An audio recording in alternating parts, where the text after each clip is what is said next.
Okey, terima kasih. Pahang Pahang. Okey, Idina Ramia Pahang. Okey, insya-Allah insya-Allah.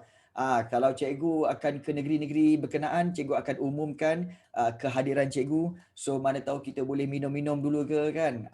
Borak-borak dulu ke kan. Insya-Allah. Dan cikgu akan kepada pelajar-pelajar cikgu, cikgu akan beri banyak tips lah.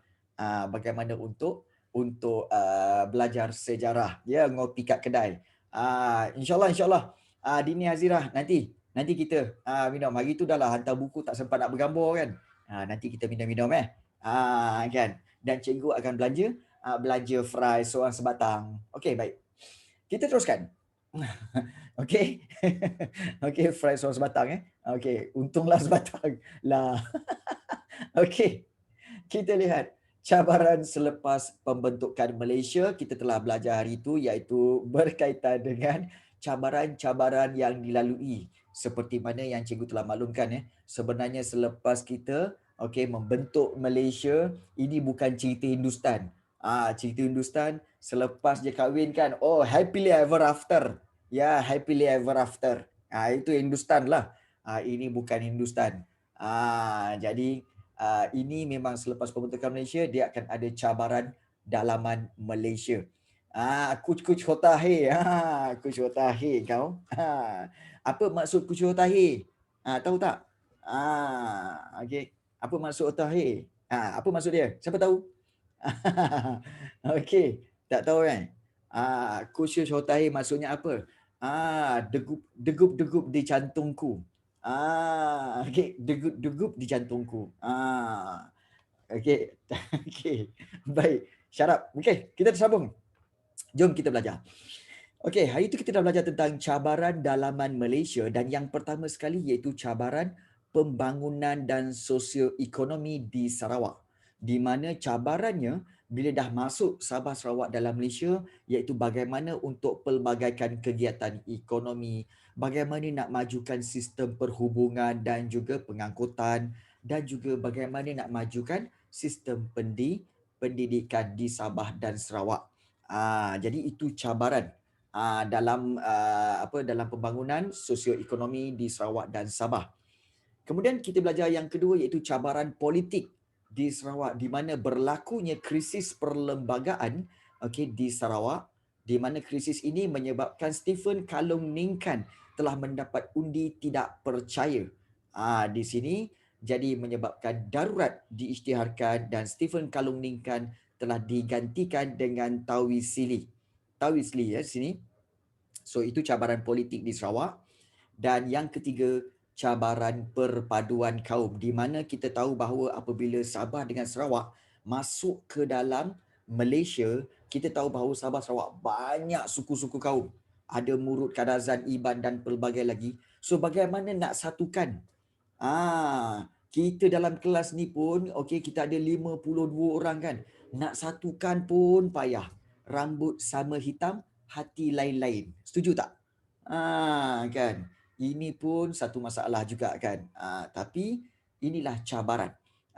Cabaran terhadap kerajaan Malaysia. Bagaimana kita nak gabungkan kes Semenanjung Tanah Melayu dengan Sabah Sarawak ni dahlah jaraknya jauh. Kan. Jadi bagaimana nak menyatu padukan kaum. Baik. Kemudian kita telah lihat tentang pemisahan Singapura. Sebab itu bahasa lain. Bahasa lain. Okey. Kamu kena tahu sebenarnya Sabah dengan Sarawak 100 tahun di bawah keluarga Brooke. Sabah pula hampir 80 tahun di bawah SBB. So mereka dah biasa bahasa Inggeris dengan bahasa ibunda masing-masing. Tiba-tiba nak kena belajar bahasa Malaysia. Kan payah tu. Jadi masalah bahasa. Bahasa ni menjadi satu masalah. Nampak tak? So itulah yang berlaku Okey, kita lihat pemisahan Singapura, kita tahu adalah antara faktor-faktor pemisahan Singapura. Okey, iaitu faktor politik, kita ada 3 faktor iaitu faktor politik, ekonomi dan juga masalah perkauman. Kita telah lihat di mana faktor politik di mana kerajaan kedua-dua parti politik yang memerintah. Kalau Singapura diperintah oleh PAP Dan kalau Semenanjung, Tanah Melayu dan juga Sabah Sarawak dipimpin oleh kerajaan Parti Perikatan. Parti Perikatan. Jadi di situ ada konflik sebab lain-lain tujuan. Dan kita tahu Lee Kuan Yew adalah menuntut hak sama rata. Manakala kalau katakan Parti Perikatan mengutamakan kaum-kaum Bumi Putera. So di situ ada konflik dari segi politik. Yang kedua iaitu dari sudut ekonomi.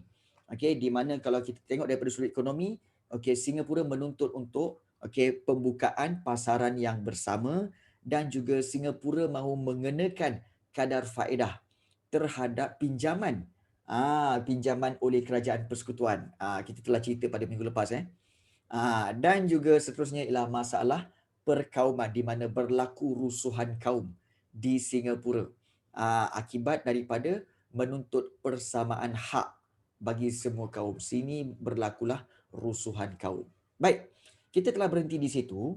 So kita akan teruskan dengan bagaimana pemisahan Singapura itu berlaku.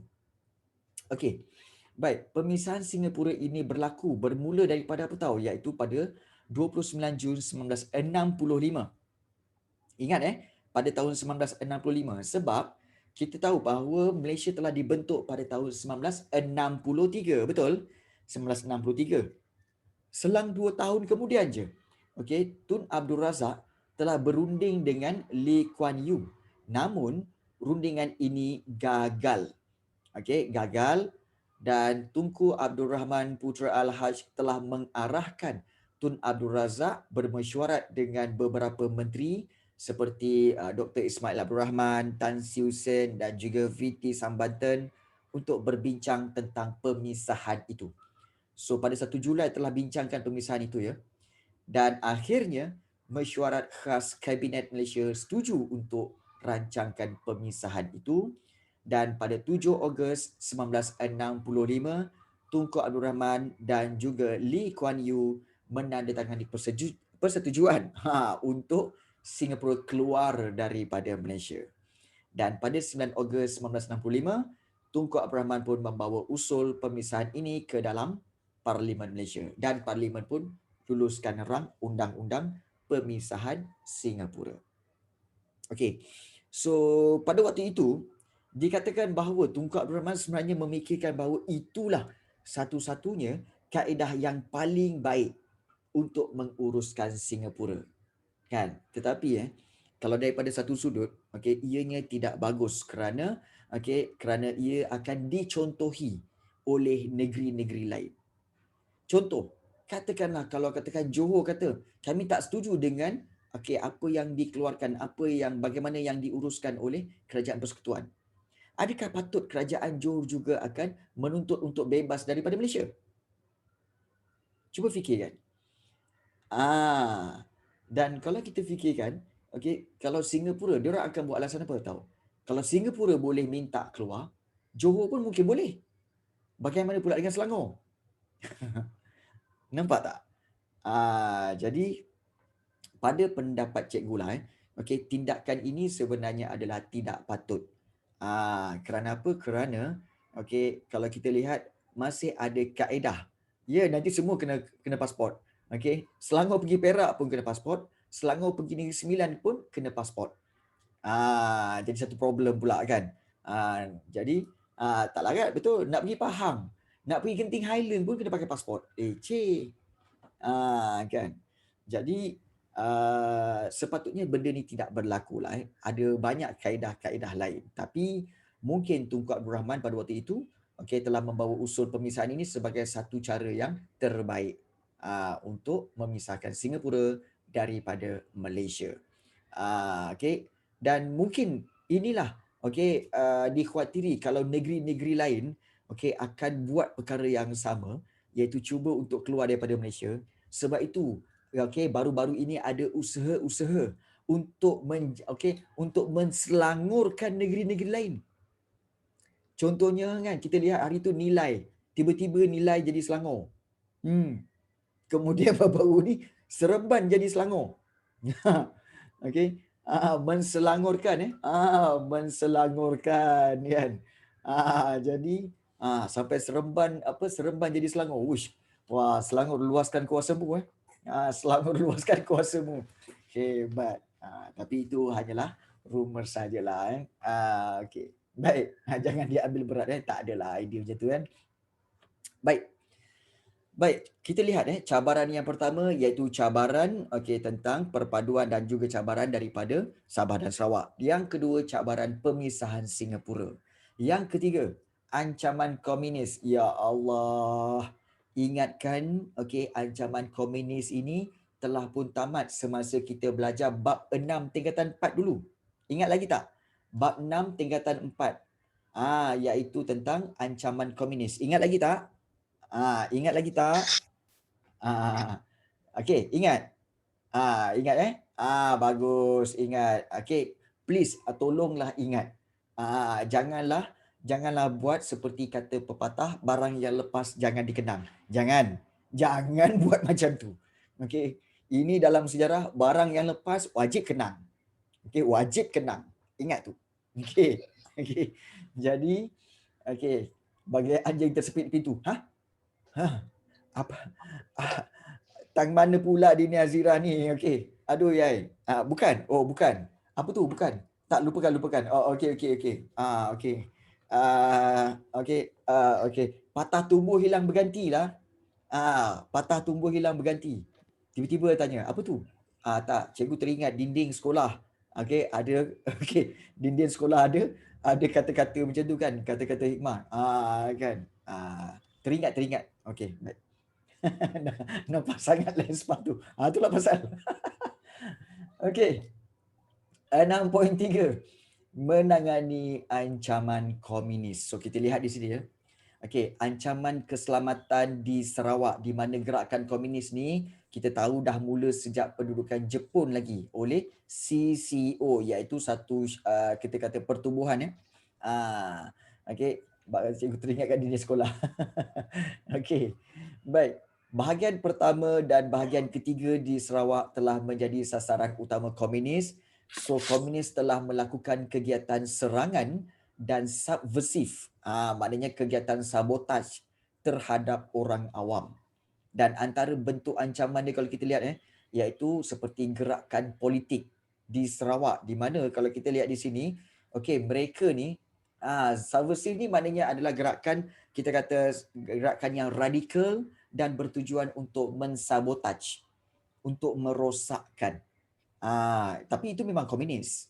Kalau kamu ingat lagi masa bab 6 tu, kenapa komunis merosakkan subversif pelik now, ini dalam bahasa Inggeris dah. So kenapa nak merosakkan harta awam, kenapa nak merosakkan kemudahan sedia ada supaya mewujudkan keyakinan orang awam bahawa British pada waktu itu tidak mampu untuk menjaga keselamatan rakyat. Kerja komunis benda jahat cikgu, mana ada benda baik. Itulah pasal. Ada beza ke dengan agresif? Agresif lain. Agresif ni maknanya adalah kita kata sebagai aktif. Agresif tu sebagai aktif. Dan subversif ni adalah kita katakan sebagai perbuatan-perbuatan khianat. Khianat lah. Khianat, sabotaj. Let's say kalau kita katakan macam kalau kita lihat seperti katakan di sekolah kamu ada pondok telefon. Kemudian ada seorang pelajar, dia melakukan khianat. Dia tak nak bagi semua orang guna telefon itu, dia rosakkan telefon itu. Dia rosakkan. So itu dikatakan sebagai kegiatan subversif ataupun kegiatan sabotaj. Sabotaj ya. Jadi kita harus ingat tu. Baik. Ulang semula. 6.3 ni iaitu menangani ancaman komunis. So antara bentuk komunis, ancaman komunis yang diorang buat mereka menentang gagasan Malaysia, menentang pembentukan Malaysia. Jadi kerajaan Sarawak telah memburu dan menangkap ahli-ahli yang terlibat. Dan yang tak terlibat tu, yang tak tertangkap itu, mereka larikan diri ke Kalimantan dan membentuk Parti Komunis Kalimantan Utara. Nampak, bayangkan pada waktu itu diorang boleh lari dalam hutan, tapi memang komunis memang banyaknya dalam hutan lah. Diorang lari sampai ke Kalimantan dan juga mereka membentuk satu parti Komunis Kalimantan Utara. Silakan Dini Hazira kalau nak bertanya.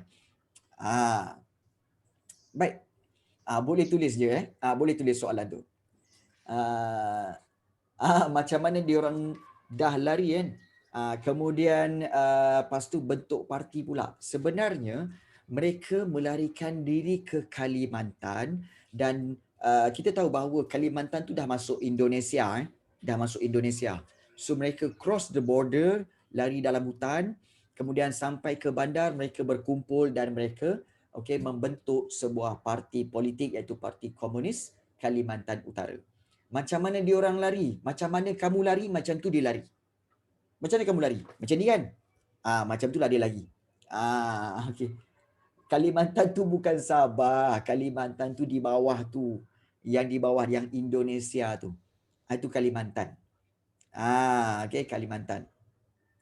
So, pening. Okay. So, ada mana-mana yang tak faham, bagi tahu. Ada mana-mana yang tak faham, sila bertanya. Okay. Okay. Mantan lain. Mantan tu X. Berapa kali mantan aku tangan juga di ni. Sudah. Okay. Okay. PKKU meneruskan penentangan melalui pasukan rakyat Kalimantan Utara. Okay. Dan juga pasukan gerila rakyat Sarawak untuk membentuk Republik Komunis di Sarawak. So, niat mereka adalah untuk membentuk sebuah kerajaan tau. Kerajaan komunis di Sarawak. Mereka nak membentuk kerajaan komunis di Sarawak. Itu niat mereka. Dan satu lagi yang mereka buat iaitu serangan bersenjata. Iaitu di mana kalau kita lihat serangan bersenjata ini, komunis menyerang kawasan Batu Kitang iaitu di Kuching, Sarawak yang menandakan permulaan serangan komunis terhadap orang awam. Itu masalah komunis. Mereka ni suka sangat melakukan serangan bersenjata. Kenapa serang batu? Halo, Batu Kitang tu nama tempat lah. Batu Kitang tu nama tempat. So ancaman ada dua, gerakan politik dan juga serangan bersenjata. So bagaimana kerajaan Persekutuan Malaysia yang baru ditubuhkan ni nak mengatasi masalah-masalah komunis ini? Iaitu yang pertama iaitu melalui perang saraf.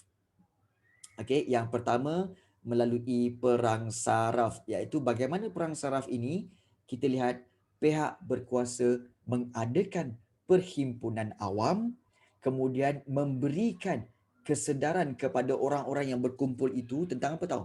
Bahayanya ancaman komunis. Dia bagi tahu supaya semua orang-orang yang berkumpul itu akan sedar, memang bahaya komunis ini. Kemudian menyebarkan risalah untuk menyampaikan maklumat tentang bahaya ancaman komunis dan menanamkan kebencian terhadap komunis. Menanamkan kebencian terhadap komunis. So itu dikatakan sebagai satu perang saraf. Kemudian di Sarawak juga mengisytiharkan kawasan putih dan kawasan hitam, di mana kita tahu kalau kawasan putih, white area means that tidak ada lagi komunis kat situ. Tapi kalau black area, so kawasan itu masih ada komunis. Dan seterusnya, bagaimana kerajaan persekutuan buat?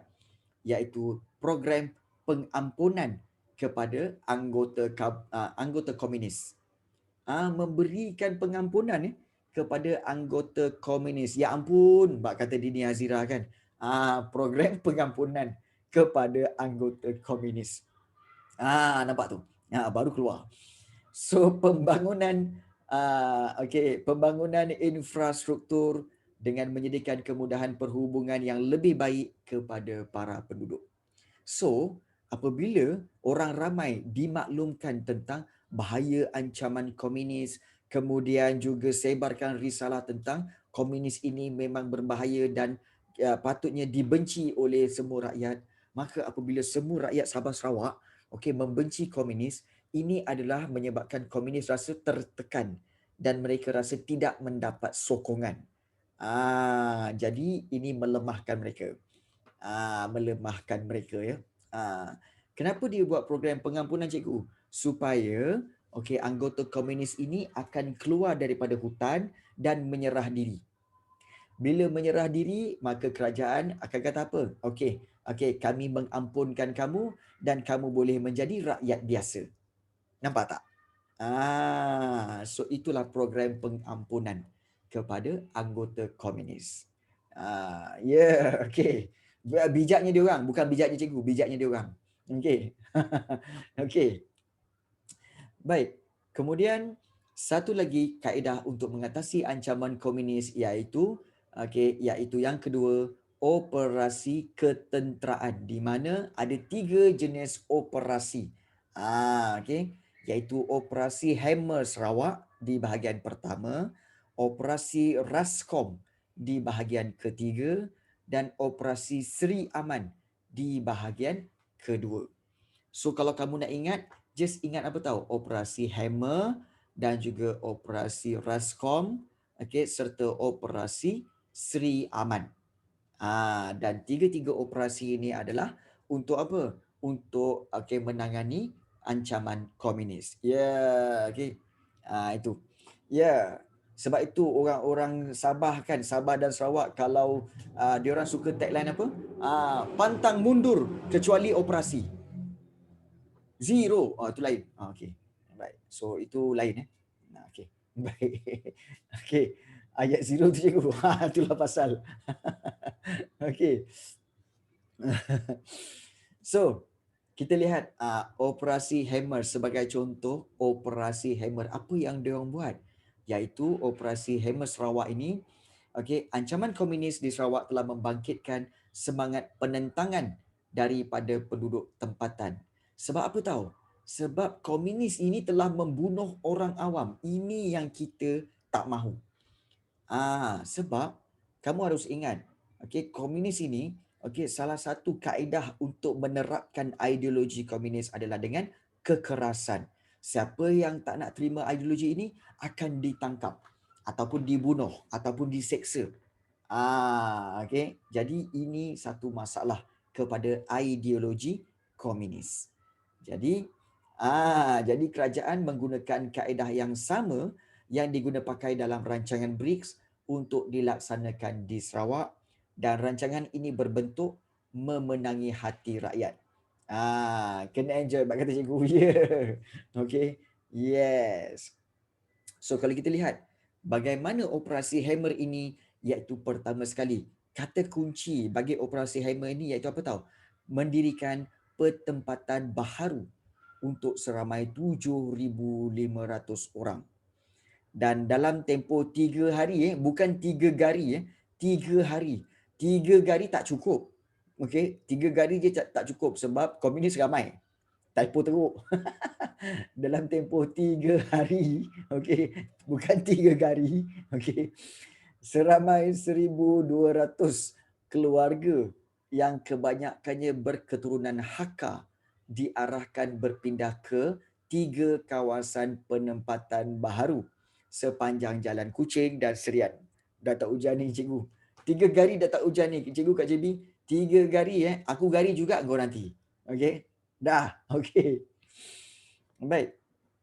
Kalau ada yang bertanya, keturunan Hakka tu apa cikgu? Ini keturunan Hakka ni adalah keturunan daripada kaum Cina. Cina banyak ni kaum Cina banyak keturunan Ada Hakka, ada kemudian ada apa nama? Tak ingat pula. Tapi memang banyaklah sebenarnya. So, pertempatan ini dikawal sepanjang masa dan perintah berkurung dikenakan dalam tempoh 24 jam sehari bagi melindungi penduduk daripada ancaman komunis. Itu operasi Hammer. Dan akibat daripada operasi inilah gerakan komunis mulai goyah. Dan banyak komunis telah pun ditangkap. Dan operasi Hammer tamat pada tahun 1970 serta operasi Jala. Berkurung kat Malaysia banyak kali. Operasi Jala Raja pula dilancarkan di Asajaya di bahagian pertama. Dan Bong Ki Chok iaitu pemimpin komunis menulis surat kepada Datuk Patinggi Abdul Rahman bagi menyatakan hasrat untuk berunding. Selepas beberapa hari berunding, seramai lebih kurang 500 anggota komunis keluar dari hutan dan menyerah diri. Nampak tak? So itu adalah kita kata apa tahu sebagai tanda-tanda bahawa operasi Hammer ni berkesan. Kerana apa mereka menyerah diri? Ya Dini. Ya Dini. Itu tarian pandai. Itu tarian Hakka Ya Rabbi tu. Bukan. Bukan. Okey, baik. Okey, bukan. Okey. Baik. So Hamka cikgu. Oh ya ke? Okey. Baik, ada yang Syimiri Ilyasa tanya 4. Okey. Kan dia tulis note kat situ kan. Untuk langkah-langkah membanteras ancaman komunis, sila rujuk buku teks sejarah tingkatan 4 iaitu bab yang ke-6 ancaman komunis. Tak apa, kamu pun dah belajar kan? Okey. So itu adalah kita katakan sebagai ancaman komunis di Sarawak. Macam mana ancaman komunis di mana, iaitu di Semenanjung Malaysia. Macam mana ancaman komunis di Semenanjung Malaysia, cikgu? Okey, PKM, kita tahu PKM kan, Parti Komunis Malaya ni masih lagi meneruskan kegiatan mengancam keselamatan di Semenanjung Malaysia dan bertindak agresif, iaitu bertindak dengan cara yang lebih aktif lagi. Iaitu kalau kita lihat, inilah dia bentuk-bentuk ancaman, iaitu pembunuhan anggota keselamatan dan orang awam. Serangan terhadap pasukan keselamatan ni yang paling kita rasa macam melampau sangat ni tahu. Iaitu kalau kita lihat kemuncak ancaman komunis ialah pembunuhan pegawai kanan polis. Bayangkan pada tahun 1968 PKM melakukan serang hendak terhadap pasukan keselamatan di Kroh Perak yang mengorbankan 16 anggota keselamatan. Dan pada 7 Jun 1974 menembak mati Ketua Polis Negara Tan Sri Abdul Rahman Hashim di Kuala Lumpur. Bayangkan di bandar, dalam kereta, diorang lalu depan kereta Ketua Polis Negara dan tembak macam tu je. Dah macam mafia dah. Ini memang bukan filem, ini memang real punya. Ini ancaman komunis di Semenanjung Malaysia ya. Hebat. Okey. Kemudian menembak mati Ketua Polis Negeri Perak iaitu Tan Sri Koo Chong Kong. Dan pemandunya di Ipoh. Malah orang awam dan kemudian awam juga ada yang terbunuh, iaitu seperti seorang wanita diseksa sehingga mati di Sintok, Kedah. Dan periuk api, kamu tahu periuk api kan, landmine tu kan, iaitu dipasang di sepanjang Jalan Changlun, Kedah. Malah jalan raya dan jambatan kereta api diletupkan. Nampak tak? Kalau kita lihat di sini komunis cuba untuk menyebarkan ideologi ini melalui kekerasan. Siapa yang nak? Keganasan. Kan?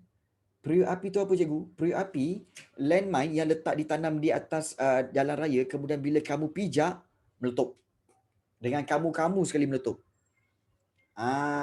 Itu periuk api. Dini Azirang, kau jangan bagi fakta yang bukan-bukan. So, itulah dia dikatakan sebagai ancaman komunis. Landmine dalam game tu kan ada landmine kan? Periuk api lah tu. So, ini adalah kita katakan sebagai ancaman-ancaman daripada komunis. So, just bayangkan bayangkan kalau katakan komunis, kalau katakan komunis masih berkuasa di Malaysia, agak-agaknya negara kita akan mencapai keamanan tak? Boleh tak negara kita mencapai keamanan? Memang taklah. Kan? Memang tak. Jadi di sini kita kena fahami bukan kita menentang ideologi itu. Ideologi, terus terang cikgu cakap, ideologi komunis itu bagus, baik, niat yang baik.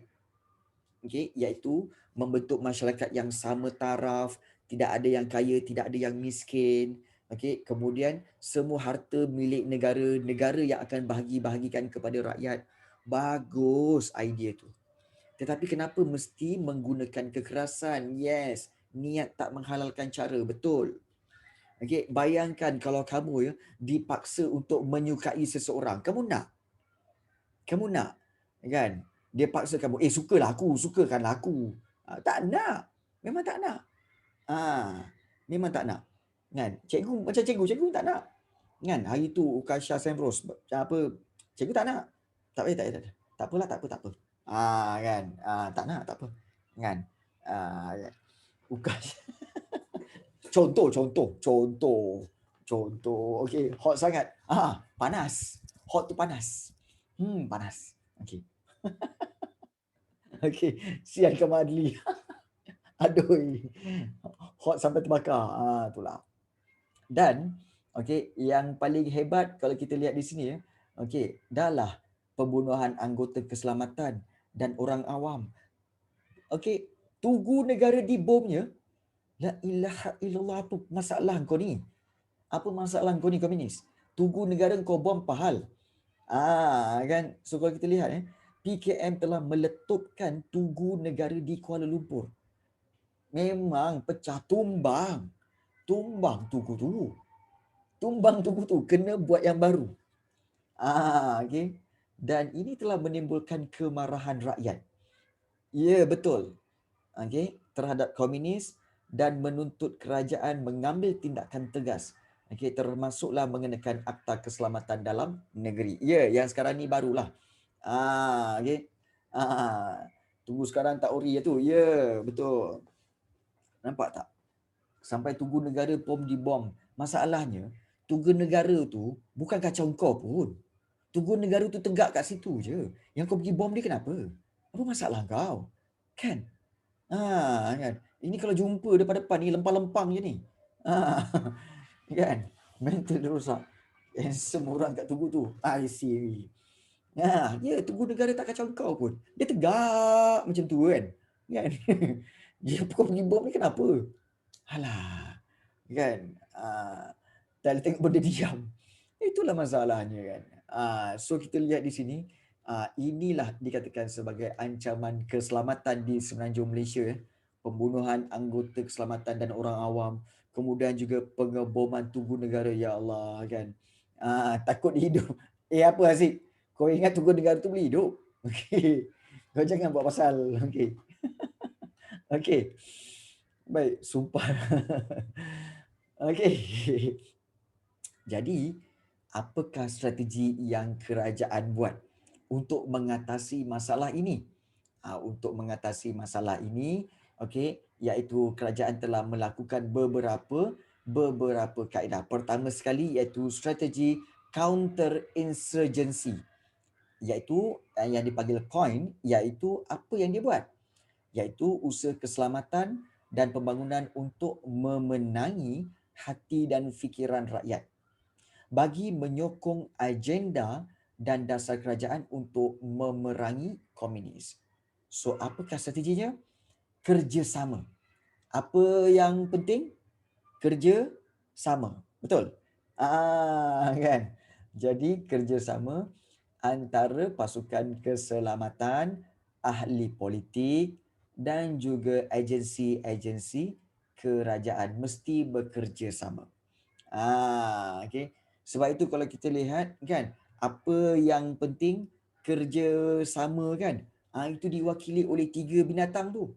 Iaitu anak itik, kemudian juga anak kura-kura anak kura-kura. Satu lagi tu apa anak itik, anak burung kan. Jadi nampak 3 juga. Hamster hamster, Wonder Pet cikgu. Ya, Wonder Pet. Oh, hamster satu. Oh, iyalah. Hamster. Kemudian anak kura-kura dan satu lagi anak burung ke anak itik Jadi mereka walaupun kecil, kami apa? Kami tak besar dan kami tak kuat bila bekerja sama semua jadi mudah. Ye, sambung. Okey. Ya, okey, okey. So, itulah dia katakan kerja sama Okey. Yeah, what the best. Yeah. Okey, bagus. Bagus korang ni kan. Tak apa kan. Walaupun kita tingkatan 5, kalau walaupun kamu semua tingkatan 5, kita masih ada ciri-ciri okey keanak-anakan dalam diri kita. Betul? Raikannya. Raikannya. Yes, betul. Okey. Baik. Okey, baik. Cikgu pun ada kan? Ada kan. Walaupun umur cikgu baru 19 tahun kan, tapi cikgu masih ada ciri-ciri keanak-anakan. Salah tak. Minta maaf. Tahun ni 20. Tahun lepas 19. Tahun ni 20. 20. Tahun ni 20. 20. Yes, tahun ni 20. Okey. Okey, tahun ni 20. Ah, Okey. Baik, tahun ni 20. Apa yang 20? Umur cikgu lah, cikgu 20. Umur cikgu 20 tahun. Okey. Tak tahu ke? Okey. Tak larat lah kalau betul ni. Okey. Baik. Korang ni pun kadang-kadang lurus sangat kan. Kan? Korang ni macam betul-betul jalan raya korang ni. Lurus saja korang ni kan. Baik. Sebenarnya tahun ini tahun ke-20 cikgu mengajar. Tahun ke-20 Tahun ke-20 cikgu mengajar. Jadi plus minus umur cikgu pada tahun ini tahun ini bulan depan bulan 7 genaplah umur cikgu 45. Okey 45 okey 45. Okey. 20 tahun mengajar tu tak tipu memang betul. Cikgu mengajar sejak tahun 2001. Cikgu mengajar sejak 2001 sampai sekarang. Okey. Okey. Okey. Cikgu dah mengajar lama dah kan. 45 bukan ganjil ke? Apa yang ganjilnya? Kan? Tak fahamlah. Okey, baik. Seterusnya. Okey, tiba-tiba. Okey, kita lihat di sini usaha mengatasi ancaman nak tanya anti. Tanya anti.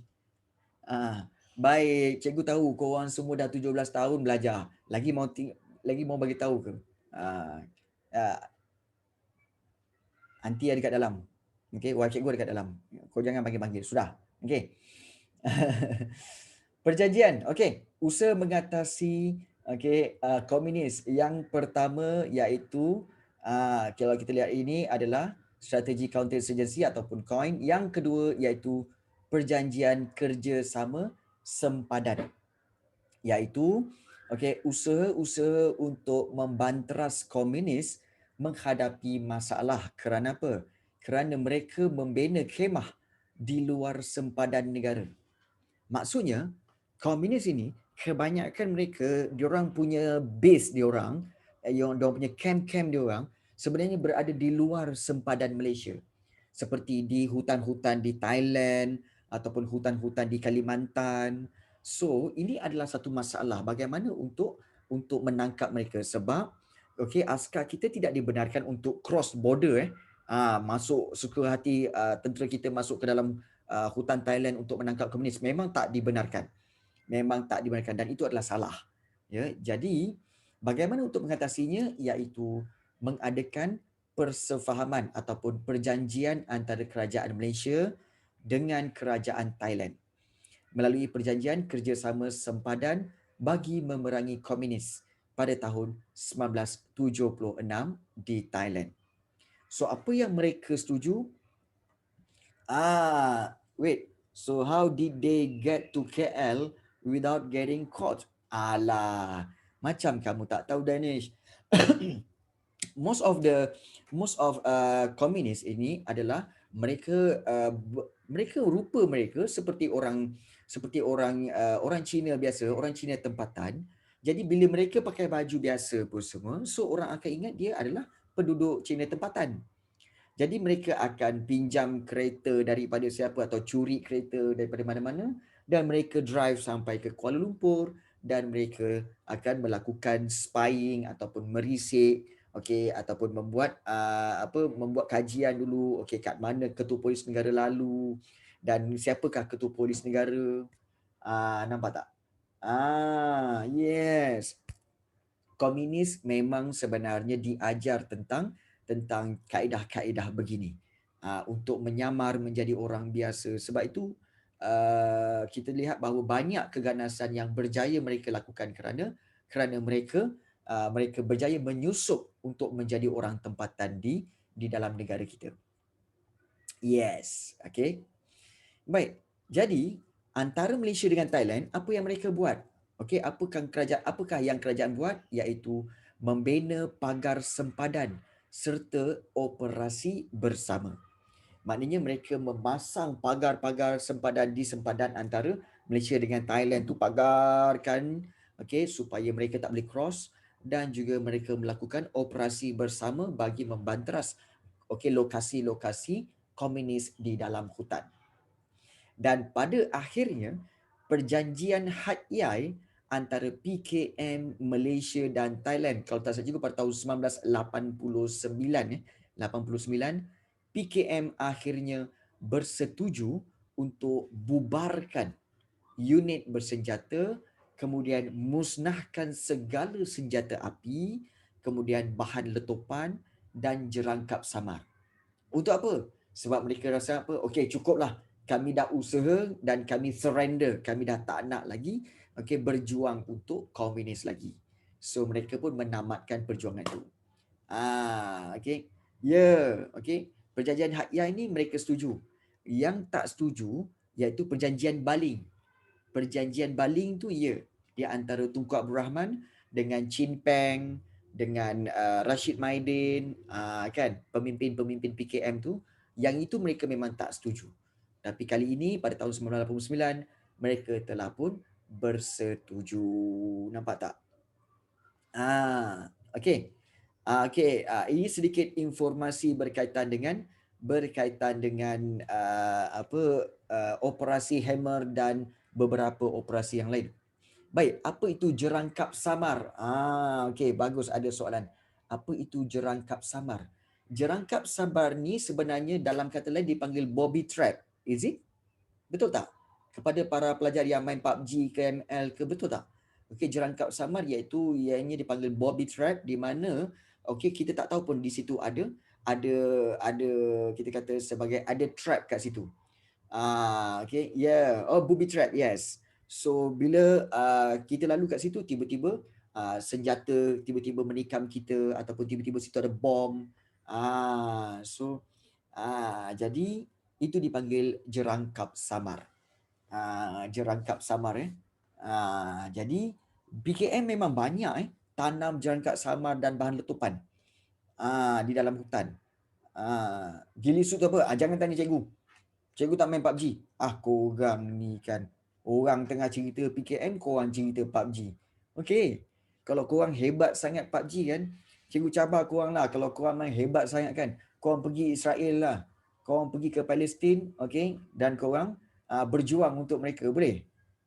Kata hebat sangat PUBG. Kan? Sharpshooter lah, apa lah. Kan? Okey. Baik. Kan? Jangan tanya cikgu. Okey. Okey. Jangan tanya cikgu, cikgu tak tahu. Yang cikgu kat rumah ni, cikgu cuma main gitar dengan main drum. Itu je, tak ada main senjata-senjata ni, kan. Okey. Baik. Kontena Okey. Menurut Vernon Alporit, nama operasi Hammer ini diambil bersempena dengan ucapan Ketua Polis Malaysia iaitu Sir Claude Fenner. Dia kata apa tahu? We'll hammer them. Let the operation be called Operation Hammer. Okay. Jadi sebab itu dipanggil Operasi Hammer. We will hammer them. Itu sebenarnya. So antara usaha penting menghalang komunis termasuklah rancangan penempatan Goodsir, yang dinamakan sempurna dengan nama David Goodsir, iaitu pemangku Komisioner Polis Sarawak. Dan menjelang akhir tahun 1965, kerajaan telah membuka kawasan pertempatan semula penduduk Sarawak di Siburan, Beratuk dan Tapah. Kerajaan juga melancarkan operasi Harapan, di mana Tunku Abdul Rahman Putra Al-Haj menawarkan pengampunan kepada anggota komunis. Namun 41 orang aja yang menyerah diri. Wah, kan. Ini pada tahun 1965 dululah 41 orang je yang menyerah diri. Jadi itu operasi Hammer. Operasi Letter pula adalah untuk mendapatkan maklumat tentang pergerakan komunis, dan Tun Abdul Razak isytiharkan bahagian ketiga sebagai Reskom bagi mempercepatkan usaha membanteras ancaman komunis. Ya, operasi Letter iaitu operasi surat. Ya, betul. Kemudian operasi Sri Aman untuk membanteras ancaman komunis di Sri Aman, Sarawak, dan melibatkan pasukan keselamatan termasuklah tentera dan polis, dan akhirnya pergerakan komunis itu telah disekat. Dan Tun Abdul Razak Husin telah mengarahkan agar kutipan derma berkaitan dengan Tugu Negara yang telah diletupkan tu kan. Kutipan derma diadakan bagi menampung perbelanjaan, memperbaiki Tugu Negara, dan kerja membaik pulih Tugu Negara telah disiapkan pada 11 April 1977 oleh Christopher B. Kearney, pensyarah Fakulti Seni Lukis dan Seni Reka, ITM punya orang. Dan beberapa model rakyat tempatan digunakan sebagai wajah baru pada Tugu Negara. Nampak tak? Iaitu inilah kisah-kisah ataupun kita kata huraian tentang peristiwa-peristiwa yang berlaku kepada operasi Hammer, operasi Letter, operasi Sri Aman, dan juga iaitu berkaitan dengan pengeboman Tugu Negara. Sebelum ni wajah siapa yang kat Tugu yang meletup tu? Sebenarnya wajah itu adalah wajah just patung-patung yang telah diletupkan. Dia menggunakan mungkin wajah-wajah tentera-tentera Melayu jugalah. Tentera-tentera Melayu. Wajah cikgu kat situ. Kalau wajah cikgu kat situ ramai yang datang. Ramai yang datang. Sebab apa? Dia akan pelik, kan? Apa salah muka yang ini diambilnya? Kan? Kenapa tak ambil? Tak ambil yang muka macam Shimir ke, kan? Kenapa tak ambil muka yang lain-lain itu? Jadi itulah kisahnya berkaitan dengan apa yang berlaku di negara kita. Okey.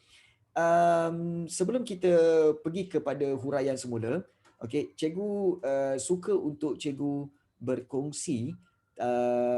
Kita lihat dulu satu video nak berkaitan dengan Tugu Negara yang telah diletupkan itu. Okey, jom kita tengok. Okey.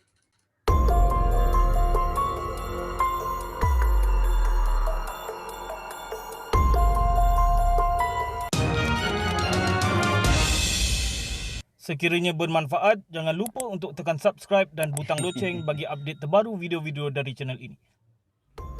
Tugu Negara telah siap dibina pada 8 Februari 1966 sebagai penghormatan kepada lebih 11,000 prajurit yang gugur dalam Perang Dunia Pertama 1914 hingga 1918, Perang Dunia Kedua 1939 hingga 1945 dan Darurat Melaya 1948 hingga 1960. Monumen itu terletak di kawasan Taman Tasik Perdana berhampiran bangunan Parlimen. Tugu Negara yang asal merupakan sebatang tiang konkrit yang terletak di Jalan Tugu berhampiran bulatan di hadapan stesen kereta api Kuala Lumpur. Tiang asal yang dibina pentadbir British itu kemudian dialihkan ke kompleks Tugu Negara. Kini hanya asas tanahnya seluas 10 meter persegi sahaja yang tinggal. Tugu Negara setinggi 15 meter itu diperbuat daripada gangsa dan direka oleh seorang pengukir Austria, Felix de Welden. Tugu Negara yang pernah menjadi arca berkumpulan tertinggi dunia itu menelan belanja sebanyak 2.5 juta ketika itu. 1.245 juta daripada jumlah itu adalah sumbangan daripada orang ramai dan selebihnya ditampung oleh kerajaan. Pengganas komunis bertindak mengebom Tugu Negara pada 26 Ogos 1975. Kejadian itu berlaku kira-kira jam 5 pagi yang memusnahkan satu patung besar serta 3 kepala patung yang jatuh dari kedudukan asal. Pihak berkuasa percaya letupan itu dilakukan Barisan Pembebasan Kebangsaan Melaya MNLF. Langkah kerajaan membina Tugu Negara bagi memperingati pejuang bangsa itu telah menimbulkan ketidakpuasan hati di kalangan pengganas komunis yang mendakwa kononnya mereka juga adalah pejuang negara kerana menentang pendudukan tentera Jepun. Komunis ketika itu yang sememangnya bencikan kerajaan telah melakukan beberapa siri serangan dalam negara setelah berjaya membunuh Ketua Polis Negara Tan Sri Abdul Rahman Hashim pada 7 Jun 1974. Antara penduduk yang mendengar letupan itu adalah Tunku Abdul Rahman yang tinggal berhampiran. Pihak berkuasa mengesyaki serangan itu dilakukan oleh Barisan Pembebasan Kebangsaan Melaya MNLF. Berdasarkan siasatan awal, mereka dipercayai ingin meletupkan Tugu Negara pada jam 6 pagi ketika sesi tiupan trompet yang akan diadakan di situ. Cubaan mereka untuk membunuh semua peserta yang mengambil bahagian gagal. Mengikut laporan utusan Malaysia, salah satu patung gangsa seberat 1 tan telah terjampak ke bawah, manakala 3 lagi patung terputus kepalanya. Unit pemusnah bom polis telah menemui 2 butir bom lagi di tempat kejadian yang belum meletup serta kesan darah dipercayai milik pengganas yang cedera tapi sempat melarikan diri. Di tempat letupan, polis menemui 2 topi keleda dan 2 helai bendera komunis yang ditinggalkan suspek. Tidak lama selepas letupan berlaku, anggota polis terserempak dengan 2 orang yang dipercayai dalam letupan menaiki motosikal tabung pakai topi keleda dalam keadaan mencurigakan di simpang Jalan Travers dan Jalan Bangsa Kuala Lumpur. Suspek kemudian melepaskan tembakan ke arah anggota polis yang cuba menahan mereka sebelum menghilangkan diri. Pihak polis percaya bahawa salah seorang daripada 4 suspek tercedera dalam letupan itu dan segera mengeluarkan arahan agar mana-mana hospital atau klinik yang didatangi individu yang tercedera akibat letupan supaya segera menghubungi pihak berkuasa. Menteri Dalam Negeri ketika itu, Tan Sri Ghazali Shafi'i, menyifatkan peristiwa pengeboman itu sebagai satu pengkhianatan terhadap rakyat dan negara kerana ia merupakan harta rakyat yang menjadi lambang kemegahan bangsa dan negara. Kerja-kerja membaik pulih Tugu Peringatan Negara telah siap pada 11 April 1977 oleh Christopher B. Kani, pengarah Fakulti Seni Lukis dan Seni Reka Institut Teknologi Mara ITM. Beberapa model rakyat tempatan telah digunakan sebagai wajah baru dalam membina semula patung-patung prajurit negara yang rosak. Sekian saja untuk kali ini. Jika terdapat sebarang pandangan berkaitan video yang diberikan, anda boleh kongsikan komen anda di bawah. Nampak tak? Ya, itulah dia. Okey, ya. Itulah yang dikatakan berkaitan dengan